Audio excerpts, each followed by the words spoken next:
Bonjour, chers frères et sœurs. En ce premier dimanche, après la nativité du Seigneur, nous célébrons un autre moment très significatif de notre foi chrétienne, la fête de la Sainte Famille de Nazareth, composée de Jésus, Marie et Joseph. Le texte de l'évangile de Luc que nous avons écouté en ce jour, dernier dimanche de l'année 2021, nous présente une famille en marche pour le pèlerinage à Jérusalem avec d'autres familles et personnes dans une caravane d'espérance pour aller célébrer la Pâque annuelle dans la ville sainte. Après avoir accompli tout ce qui était prévu pour célébrer la Pâque juive, Marie et Joseph rentrèrent chez eux. Mais l'enfant Jésus, encore âgé de 12 ans, resta à Jérusalem à leur insu parmi les docteurs de la loi, les écoutant et les interrogeant, nous dit l'Évangile. Et après 3 jours de recherche et d'angoisse, Joseph et Marie furent frappés d'étonnement de le retrouver enfin dans le temple, assis parmi les docteurs de la loi, les maîtres, les interrogeants et enseignants. Pendant 3 jours, Jésus resta là à enseigner, anticipant ainsi ce qui se passera plus tard à Jérusalem après sa mort sur la croix. Après 3 jours,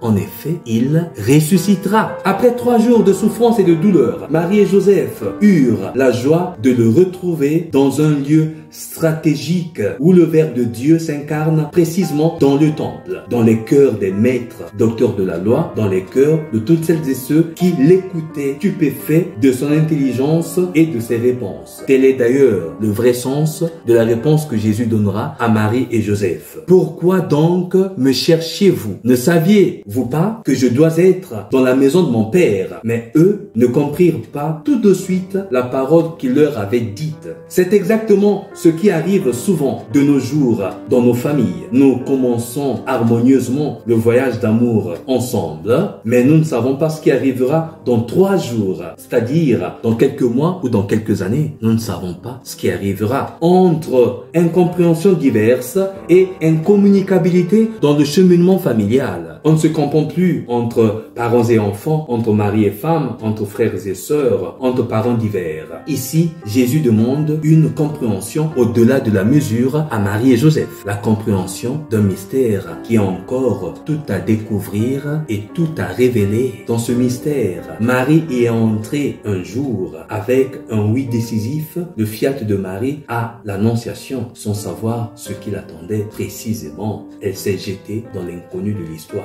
dans l'inconnu du mystère. Joseph, quant à lui, donnera aussi toute sa disponibilité à Dieu avec son silence obéissant, sans savoir ce qu'il attendait, évidemment, dans ses responsabilités parentales. Évidemment, après avoir pensé substantiellement à répudier Marie en secret, étant sa fiancée, mais il se laisse conduire par la voix de Dieu, silencieux et obéissant. Jésus, retrouvé par ses parents, c'est l'espérance que nous nourrissons tous dans nos familles et dans nos cœurs. Beauté et joie de se retrouver en famille après des moments d'égarement, quels qu'ils soient, et qui ne manquent jamais. Et pour réaliser cela, il est nécessaire de revenir au respect de toute vie naissante qui vient à la lumière. Le cas de Anne dans la première lecture est un bel exemple. Elle qui conçut l'enfant qu'elle consacrera au Seigneur, qu'elle donnera au Seigneur. Parce que l'enfant est un don de Dieu. Et il faut lui remettre ce don pour bénir et consacrer la vie de l'enfant.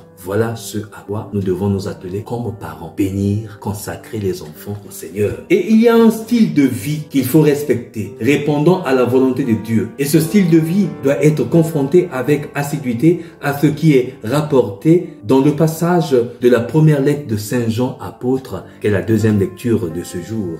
Dans ce passage, il est clairement demandé la pratique de l'amour qui est vie pour tous. Ce Dieu s'est manifesté à l'humanité avec le visage de l'enfant Jésus qui naît dans une famille précise à laquelle doivent s'inspirer toutes les familles chrétiennes si elles veulent vivre saintement et sereinement en surmontant tout obstacle dans le cheminement avec prière, amour, tendre correction, patience, compréhension et tolérance. Ce n'est qu'ainsi que nous tous, membres de la famille de Dieu, en église ou en société, pourrons grandir comme Jésus en sagesse, en taille et en grâce. Puisse le Fils de Dieu faire retrouver parents et enfants, mari et femmes, frères et sœurs autour de la table du dialogue, de la miséricorde, de l'amour et de la tendresse du cœur. je vous souhaite une très belle fête de la Sainte Famille. Que Dieu vous bénisse. L'abbé Stephen Kodia, serviteur inutile.